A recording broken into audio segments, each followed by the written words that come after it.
Good ஈவினிங்கா. Morning வந்து CPL match play பண்ணியிருந்தோம். But ஆனால் 2.5 ஹார்ஸ்க்கு மேலே வந்தால் தான் நம்ம என்ட்ரி எடுப்போன்றதுனால நம்ம என்ட்ரி எடுக்கல. அந்த மேட்ச் வந்து ஒன் சைடு மேட்சாக போச்சு. அது இல்லாமல் இது ஸ்போர்ட்ஸ் கார்ட்ஸ் இஷ்யூன்னு சொல்லிட்டு ரொம்ப கன்ஃபியூஸ் பண்ணி எல்லாத்தையும் வச்சுருந்தாங்க. அதனால் நம்ம ஒன்றும் பெருசாக அந்த மேட்ச்சை நம்ம ப்ளே பண்ணல. ஆப்போசிட் என்ட்ரி போடலாமான்னு கேட்டப்போ கூட நம்ம வந்து இல்லை ப்ரோ, ஆப்போசிட் என்ட்ரி தேவையில்லை அப்படின்னு சொல்லியாச்சு. அந்த மேட்ச் நம்ம வந்து மேக்ஸிமம் ஸ்கிப்பே பண்ணியாச்சு. அடுத்து நபீபியா மேட்ச்சு ஈவினிங் ப்ளே பண்ணியிருந்தோம். ஜிம்பாப்வே நபீபியா மேட்ச்சு 2.5 ஒரு என்ட்ரி, அடுத்த ஒரு என்ட்ரி எடுத்திருந்தது.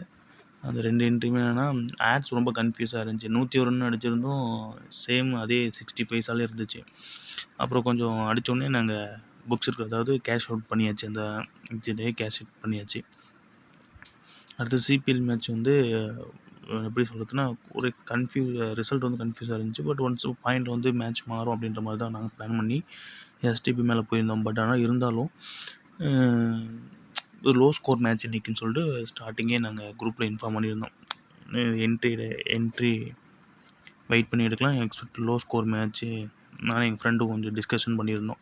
அந்த மாதிரி ஃபஸ்ட்டு விக்கெட் போச்சு, 2வது விக்கெட் போச்சு, அடுத்து 3வது விக்கெட் போச்சு. அப்போ 3 ஹார்ஸில் 3வது விக்கெட் போனோன்னே 3 ஹார்ஸில் வந்து ஃபஸ்ட் என்ட்ரி, அதாவது எங்கள் லிமிட்லேருந்து ஃபஸ்ட் என்ட்ரி 5000 ஒரு எங்கள் லிமிட்னால் அதில் 2000 வந்து என்ட்ரி எடுத்தோம்.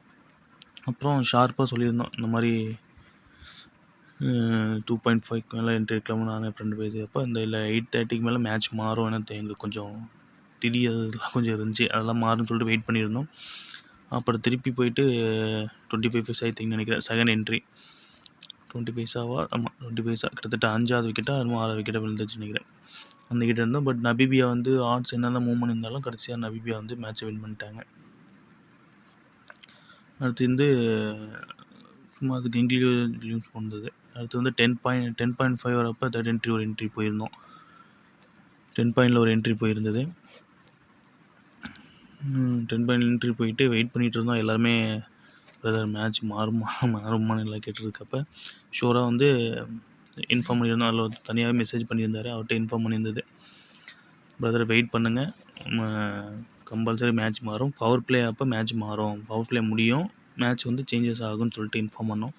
அடுத்து அப்படியே பவர் பிளேக்கு அப்போயே கரெக்டாக ஒரு விக்கெட் போகிறப்ப அடுத்து நெக்ஸ்ட்டு இந்த ஸ்க்ரீன்ஷாட் போட்டுருந்தோம். எல்லாமே கொஞ்சம் அலர்ட்டாகவே இருந்தாங்க. அது 10:53 விக்கெட்டும் விழுன்ற மாதிரி போட்டிருந்தது. 10 பைசாவில் என்ட்ரி எடுத்து ஒன் விக்கெட் போட்டோன்னே நெக்ஸ்ட்டு விக்கெட் விழுந்துருச்சு.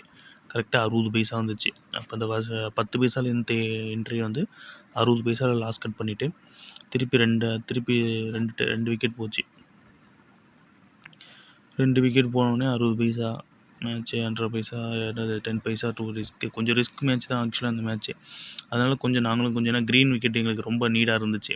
க்ரீன் விக்கெட் தேவைன்னு சொன்னனால கரெக்டாக 2 வாட்ஸ் சம்திங் வரப்போ லாஸ் கட்லாம் பண்ணிவிட்டு புக் செட் சொல்கிறப்ப கரெக்டாக இன்னொரு விக்கெட் வந்து அந்த நம்ம அதாவது எஸ்கேஎன்பி பக்கம் வந்து 55 பைசா வந்துச்சு. பக்காவாக அப்படியே லாஸ் கட் புக் செட்டை பண்ணிவிட்டு எல்லாமே அப்படியே வெளியில் வந்துவிட்டோம். மேக்ஸிமம் நிறைய பேர் எல்லாம் ஸ்க்ரீன்ஷாட் போட்டிருந்தாங்க, பாதி பேர் ஸ்க்ரீன்ஷாட் போடல. பட் இன்றைக்கானது இதுதான். ரொம்ப நாள் கழிச்சு திரும்பி அகைன் வீடியோ போடுறோம்னு நினைக்கிறேன். நாங்களும் ஒரு கிட்டத்தட்ட ஒரு 4 days பக்கமாக எதுவும் மேட்ச் பெருசாக ப்ளே பண்ணலனாலும் நல்ல இந்த மாதிரி ஜாக்பாட் மேட்ச்னால் கரெக்டாக நம்ம குரூப்லேருந்து மெசேஜ் வந்துடும். அதை ஃபாலோ பண்ணுறவங்களுக்கு எல்லாத்துக்கும் தெரியும். Thank you all.